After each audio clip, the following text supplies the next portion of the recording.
વિજ્ઞાન આપણને એ ન શીખવાડે કે જીવને મારવાથી એને કેટલી પીડા થાય છે. એનામાં જો ભગવાન ચમત્કાર ન બતાવે તો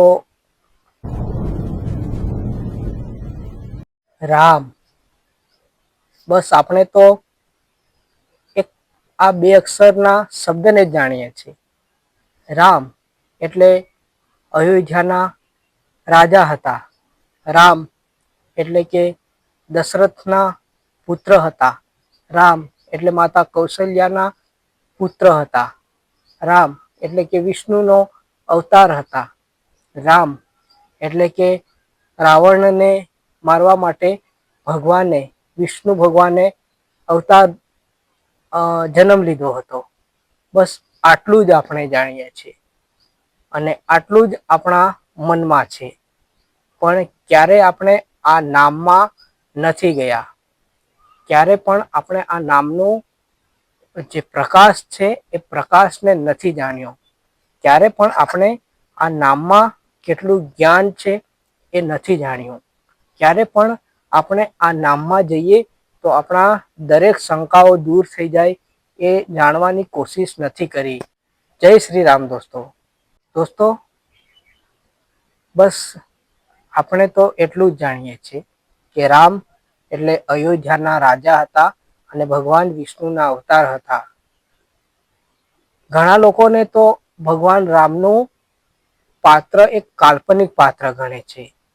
પણ એ લોકોને હું જવાબ આપું, ફક્ત એક મહિનો તમે નામને 24 કલાક તમારા હૃદયમાં પ્રેમથી ભાવથી તમારા મનમાં 24 કલાક જપો. જો તમને એક મહિનામાં જો ભગવાન ચમત્કાર ન બતાવે તો હું દાહોદ જિલ્લાથી છું. કનૈયાલાલ મારું નામ છે. દાહોદ જિલ્લાના કોટા ગામમાં મને આવીને તમારે જે સજા કરવી હોય એ કરજો. હા, મેં અનુભવ્યું છે, મેં અહેસાસ કર્યો છે, મેં આ શબ્દમાં લીન થયો એટલે મને ઘણા અનુભવ થયા છે. મને મારા જે મનમાં શંકાઓ હતી એ બધી શંકાઓ દૂર થઈ છે. આ શબ્દમાં જ્યારે આપણે જઈએ ત્યારે આ શબ્દને આપણે માણીએ ત્યારે આ શબ્દમાં આપણે લીન થઈએ ત્યારે આપણને આ શબ્દનો આ નાનકડા 2 અક્ષરનો શબ્દ ઘણું બધું શીખવી જાય છે. દોસ્તો, આ નાનકડા 2 શબ્દ રામ એ ભલે 2 અક્ષર છે પણ આ 2 અક્ષરમાં આખું બ્રહ્માંડ સમાયેલું છે. વિજ્ઞાનનો મને વિરોધ નથી, પણ જે જ્ઞાન મંદિર, મસ્જિદ, ચર્ચમાં મળે છે એ જ્ઞાન આપણને વિજ્ઞાન ના આપી શકે. વિજ્ઞાન આપણને એ ન શીખવાડે કે જીવને મારવાથી એને કેટલી પીડા થાય છે.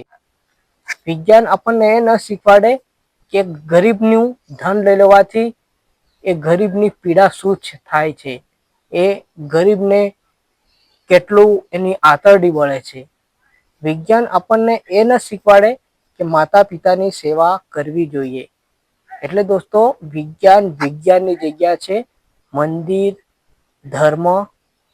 ધર્મની જગ્યા છે. ધર્મ આપણને આ બધું શીખવાડે છે.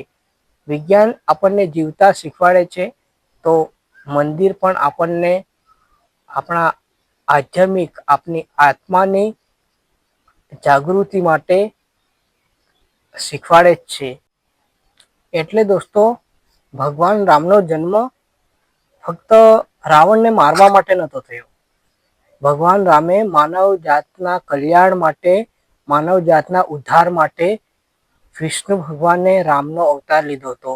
નહીં તો ફક્ત રાવણને મારવાનો હોત તો 14 વર્ષનો વનવાસ, આ તે આવું બધું ના રચાયું હોત. પણ માનવ જાતના કલ્યાણ માટે, માનવ જાતના ઉદ્ધાર માટે ભગવાને આ રચના રચી.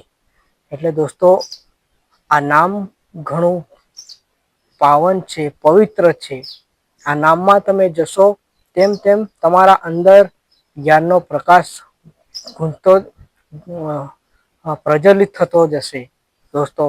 અને બસ આજના માટે આટલું. જો તમને મારી વાત ગમી હોય તો આ ચેનલને સબસ્ક્રાઈબ કરી દેજો અને મારી ચેનલને સપોર્ટ કરજો. આવી તમને હું આવા ને આવા વિડીયો આપતો રહીશ, તેથી મને મોટિવેશન મળશે. જય શ્રી રામ.